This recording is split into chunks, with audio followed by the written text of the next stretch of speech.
سعادت حسن منٹو اتنا بڑا نام تھا, آج بھی یاد ہے. اس کے خلاف ایف آئی آر کس نے کروائی تھی آپ کو پتہ ہے؟ کس نے؟ نام یاد ہے اس بندے کا؟ نہیں, آپ بتائیں گے. اس کا نام تاریخ میں کہیں نہیں ہے. فیض احمد فیض, کتنا بڑا نام ہے, شاعر, ادیب. ان کے خلاف بھی ایف آئی آر ہوئی, گرفتار کیا. کس نے کیا؟ تاریخ میں نام ملتا ہے؟ نہیں. میں کیونکہ موت سے ڈرتا نہیں ہوں.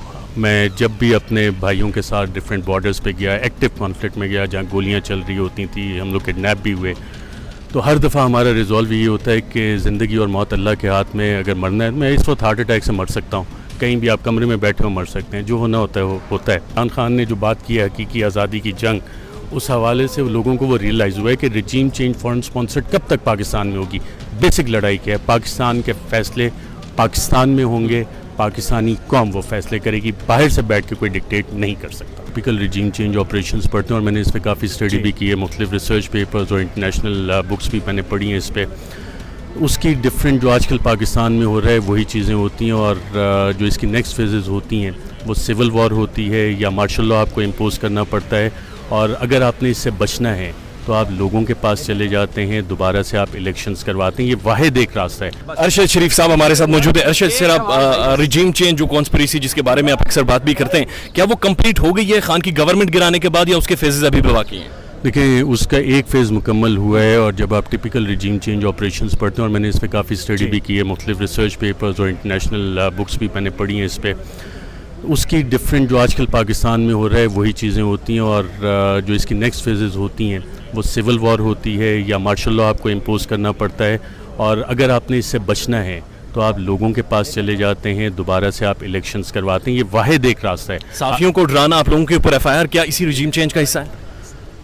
یہ پتہ نہیں اسی رجیم چینج کا حصہ ہے یا نہیں ہے, لیکن ہمیشہ جب بھی نظام پورا یا سسٹم ٹینشن میں آتا ہے تو اس طرح کی چیزیں ہوتی ہیں, اور یہ پہلی دفعہ نہیں ہو رہا, ہر دور میں ہوتی ہیں. ہم تو بہت چھوٹے سے صحافی ہیں, ڈیلی اپنا کام کرتے ہیں. سعادت حسن منٹو اتنا بڑا نام تھا, آج بھی یاد ہے. اس کے خلاف ایف آئی آر کس نے کروائی تھی آپ کو پتہ ہے؟ کس نے؟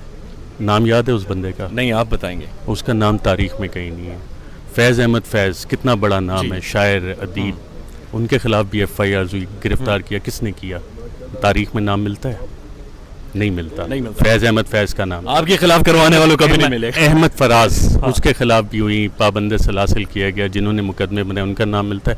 آج سعادت حسن منٹو, احمد فراز, فیض احمد فیض, ان کے نام تاریخ جانتی ہے, جنریشنز جانتی ہیں, اور یہ گمنام لوگ جو ہیں یہ تاریخ میں گم ہو جاتے ہیں. صاحب, ریاست کی مجھے اس پہ ایک بہت خوشی ہوئی کہ اس طرح کی ایف آئی آر جو ہیں, اس طرح کے کیسز آپ کو بہت کچھ سیکھنے کا موقع بھی دیتے ہیں بطور صحافی. یہ آپ کو مزید اسٹرینتھن کرتے ہیں, آپ کا ریزولو اسٹرینتھن کرتے ہیں. جس طرح ڈاکٹر ہوتا ہے نا, وہ یہاں پہ دبائے گا, یہاں دبائے گا, یہاں دبائے, آپ کو چیخ کی آواز آئے گی, یار یہ درد ہو گئی. تو صحافی جو ہے نا, جہاں پہ پتہ لگے کہ یار یہاں پہ چیخ کی آواز آئی ہے, اصل معاملہ ہوتے ہیں, that is the spot which needs to be proved further. تو وہ آپ کو وہ چیزیں پتہ لگتی ہیں کہ اچھا اب یہ مسئلہ یہاں پہ, اور معاشرے, کیونکہ صحافی معاشرے کی آواز ہوتا ہے, جب یہاں سے چیخ آ رہی ہے تو آپ کو اس کو مزید آئیڈینٹیفائی کرنا ہے تاکہ اس کا سلوشن ہو, یہ آپ کا ریزولو جو ہے نا ایسی چیزیں بڑھاتی ہے. ارشد صاحب, میں نے خود میں پولیٹیکل سائنس کا اسٹوڈنٹ ہوں. پولیٹکس میں ریاست کی ڈیفینیشن کی گئی ہے. ریاست کے اندر نامعلوم کون ہوتا ہے سر؟ اگر آپ پولیٹیکل سائنس کے اسٹوڈنٹ ہیں تو مجھے بتائیں, پولیٹیکل سائنس میں ریاست کی جو بیسک ڈیفینیشن ہے اس کے 4. پاپولیشن بنیادی پہلا اس کا پاپولیشن, پاپولیشن کے بعد ٹیریٹری, ٹیریٹری کے بعد آپ کی آ جاتی ہے سوورینٹی, اور پھر گورنمنٹ. گورنمنٹ کے نیچے ادارے آتے ہیں. جب آپ پریمبل ٹو دا کانسٹیٹیوشن پڑھتے ہیں, اس میں بیسک لکھا ہوا ہے an order established by the will of the people of Pakistan. جو ریاست کا قیام ہے وہ لوگوں کی منشا سے ہے, اور پاکستان کا ہر شہری اس ریاست کا بنیادی کلیہ ہے. تو یہ گمنام کون ہے پھر؟ گمنام بھی اسی معاشرے میں گمنام وہ ہیں, گمنام لائی جاتے ہیں کہیں سے. احمد فراز, فیض احمد فیض, سعادت حسن منٹو, مختلف لوگوں کے خلاف مقدمے کیے, یہ وہی گمنام ہے. اور جب معاشرہ کوئی بھی ڈیموکریٹک سوسائٹی ایوالو کر رہی ہوتی ہے اس میں یہ ساری چیزیں آتی ہیں, اور اوور دا ایئرز یہ اس سارے پروسیس کا حصہ ہے ڈیموکریٹک ایولیوشن کا, کہ یہ ساری چیزیں ہوتی ہیں اور معاشرہ اس سے بہتر ہوتا ہے. سر, صرف پولیٹیشینز ہینڈلرز تھے فورن کانسپریسی کے پاکستان میں؟ دیکھیں, فورن کانسپریسی, کوورٹ کانسپریسی جب بھی کسی بھی ملک میں ہوتی ہیں, دیر لاٹ مینی بکس, اگر آپ اس پہ ریسرچ کریں, ریسرچ پیپرز ہیں, اس کے ایکسٹرنل اور انٹرنل کولیبوریٹرز ہوتے ہیں. مجھے آپ یہ بتائیں, جنرل مشرف ایک پاورفل ملٹری رولر تھے پاکستان کے, کونڈلیزا رائس کا کردار آیا, مارک لائل گرانٹ کا کردار اس میں آیا, اور جنرل مشرف کو باہر کیا گیا. آج بھی ایکسٹرنل وہی آپ کے 2 پلیئرز آپ کو نظر آ رہے ہیں جتنی ملاقات ہوئی, اور انٹرنل کولیبریٹرز بھی آپ کو ایگزیکٹلی وہی نظر آ رہے ہیں جو جنرل مشرف کے خلاف ایکٹیو تھے. ٹھیک ہے, مجھے یہ بتائیں کہ سر آپ کے اوپر کیسے صابر شاکر صاحب ملک سے باہر چلے گئے, انہوں نے 22 ہفتوں کا بریک بھی لیا جو مجھے تاثر ملا ہے, ایسی کیا وجہ ہوئی سر آپ نہیں گئے اور صابر شاکر صاحب؟ یہ صابر شاکر کو آئی تھنک ہر بندے کو تھریٹس کا اندازہ ہوتا ہے.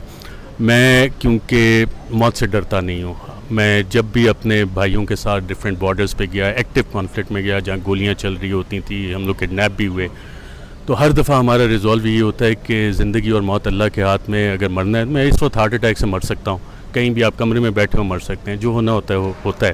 تو میرا تو اللہ تعالیٰ پہ مکمل ایمان ہے.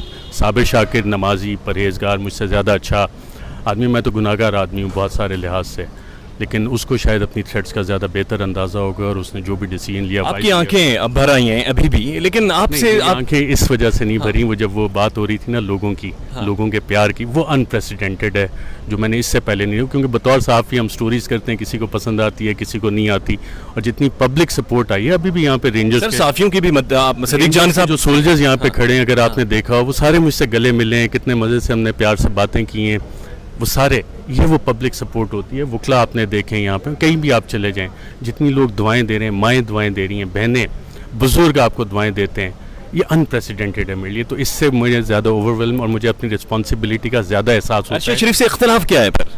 ارشد شریف سے اختلاف ہے کہ وہ عوام کی آواز بنا ہوئے, جو شاید ریجیم چینج کانسپیریسی لوگوں کو سمجھا رہا ہے اپنے ٹیلی ویژن پروگرامز میں, شاید یہ بھی ایک ہو, اور انٹرنیشنل فورسز بہت زیادہ پاورفل ہوتی ہیں, اور اس میں پاکستانی, بلکہ صرف نہ صرف آپ اگر وار آف انڈیپینڈنس سے لے کے شروع کریں, بھگت سنگھ پہ جو مقدمہ بنا تھا اس پہ قائد اعظم نے باقاعدہ طور پہ اسپیچ کی تھی, بتایا تھا کہ یہ کیسے, تو یہ ساری چیزیں ہوتی ہیں. اب عمران خان نے جو بات کی ہے حقیقی آزادی کی جنگ, اس حوالے سے لوگوں کو وہ ریئلائز ہوا ہے کہ ریجیم چینج فورن اسپانسرڈ کب تک پاکستان میں ہوگی. بیسک لڑائی کیا ہے, پاکستان کے فیصلے پاکستان میں ہوں گے, پاکستانی قوم وہ فیصلے کرے گی, باہر سے بیٹھ کے کوئی ڈکٹیٹ نہیں کر سکتا. یہ کون ہے سر کہ جو جس نے ابھی تک انڈیپینڈنٹ فورن پالیسی نہیں بننے دی, جس نے انڈیپینڈنٹ پاکستان میں فیصلے نہیں بننے دیے؟ عشرت حسین کی کتاب آپ نے لازماً پڑھی ہوگی, وہ کہہ رہے تھے کہ 1990s تک پاکستان دنیا کی. حسین کو چھوڑیں, آپ اگر اچھے صحافی بننا چاہتے ہیں, اور 6 مہینے کا آپ کو میں ٹائم دیتا ہوں, اور آپ آئیں, میں پاکستان میں ایک پورا فنکشن کروں گا. اگر آپ یہ چیز نکال کے لے آئیں کہ جو سائفر آیا تھا, کیا وہ فورن منسٹر آف پاکستان اس میں ایڈریس تھا یا نہیں تھا, اگر نہیں تھا تو کیوں نہیں تھا, فورن منسٹر آف پاکستان تو ایڈریس کون تھا پھر؟ یہ آپ نکالیں نا بھائی جان, کچھ صحافت آپ بھی کرنا. تھینک یو, بہت شکریہ ارشد شریف صاحب. اور ایک سوال چھوڑ کر گئے ہیں, وہ آپ کے لیے بھی رکھ دیتے ہیں کہ سائفر میں اگر فورن منسٹر آف پاکستان ایڈریس نہیں تھا تو کون تھا؟ اپنا خیال رکھیے گا اور ہمارے چینل کا بھی. اللہ حافظ. پاکستان میں اس وقت سب سے بڑا مسئلہ بولنے کا ہے. پاکستان میں بولنے نہیں دیا جاتا, زبانیں کھینچ لی جاتی ہیں, ڈر ہے, خوف ہے, ٹیرر ہے. پاکستان کا میڈیا مکمل طور پر کنٹرولڈ ہے, ویل مینجڈ ہے, ایک میسو سینسرشپ ہے. اسی طرح کا دباؤ پاکستان میں سیاست.pk بھی فیس کر رہا ہے, جسے پاکستان بھر میں گزشتہ کئی مہینوں سے ماورائے آئین, ماورائے قوانین مکمل طور پر بند کر دیا گیا ہے, مکمل طور پر بین کر دیا گیا ہے. سیاست.pk کی نشریات کو لمیٹڈ کر کے پاکستان میں چھوڑ دیا گیا ہے. تمام تر قانونی مواد کے اوپر آواز اٹھائی گئی, دستک دی گئی, لیکن ہر طرف سے خاموشی ہے, سناٹا ہے, کہیں پر کوئی سنوائی نہیں ہے, کوئی سننے کو تیار نہیں ہے. لیکن اس کا حل کیا ہے؟ کیا خاموش ہو جائیں؟ کیا سوال نہ کریں؟ کیا معلومات آپ تک نہ پہنچائیں؟ کیا انفارمیشن آپ تک نہ پہنچائیں؟ معلومات بھی پہنچے گی, انفارمیشن بھی پہنچے گی, سوالات بھی اٹھیں گے, لیکن اب آپ نے رول پلے کرنا ہے, آپ نے اپنا کردار ادا کرنا ہے. اور چھوٹا سا ایک پروسیجر ہے, پروسیس ہے, اس کے بعد آپ اپنا کردار ادا کریں اور ہماری مدد کریں. پہلے آپ نے یہ کرنا ہے کہ ہمارے یوٹیوب چینل کو سبسکرائب کرنا ہے, اس کے بعد جوائن کے بٹن کے اوپر جانا ہے, کلک کر کے ہمارا ممبر بننا ہے. یا پھر دوسرا آپشن یہ ہے کہ آپ نے ویڈیو کی ڈسکرپشن میں جانا ہے, وہاں پر پیٹریون کا لنک موجود ہوگا, اس لنک کے اوپر کلک کریں اور ہمیں سپورٹ کریں, ہمارا حصہ بنیں, ہماری طاقت بنیں. خیال رکھیے گا. اللہ حافظ.